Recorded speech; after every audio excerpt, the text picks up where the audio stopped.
விஜய் சரியான திசையில் பயணிக்கிறாரா? இங்க பாரு, விஜயை எதிர்த்து பேசுற இடத்துல நான் இல்லை. 1 கோடி தந்தாலும் எதிர்த்து பேச மாட்டேன். என்னன்னே உங்களை தான் அதுக்கு பயன்படுத்தலாம்னு நினச்சா நீங்கள் இப்படி போட்டுறீங்க, அப்போ ஆதரிச்சு பேசுவீங்களான்னு கேட்டாங்க அசோகா. ஆதரிச்சு பேசுறேன் அப்படின்னு. எந்த தலைப்பு தந்தாலும் அந்த தலைப்பை பேசுவேன்.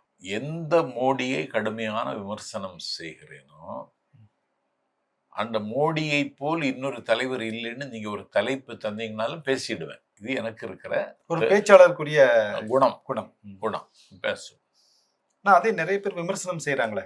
அதாவது நாஞ்சில் சம்பத் எப்படிப்பட்டவர் அப்படின்னா, காசு கொடுத்தா என்ன வேணாலும் பேசுவாரு இல்ல அப்படின்னு ஒரு விமர்சனம் சமூக வெளியில இருக்க. உங்களை பத்தியான ஒரு தவறான இதுன்னு நினைக்கிறீங்களா?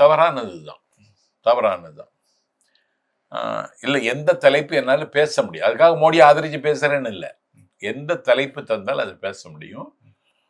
தம்பி விஜய் மேல எனக்கு ஒரு மதிப்புண்டு. ஒரு கலைஞன், இன்னும் சொல்ல போனா அமீர் கானை விட செல்வாக்குள்ளவன். அவர் தமிழ்நாட்டு அரசியலுக்கு வந்திருக்கிறார். பாதிக்கப்பட்டவர்கள் பக்கம் நிற்பதுதான் அறம். இன்னைக்கு அவர் கரூர் துயரத்துல பாதிக்கப்பட்டிருக்கிறார்.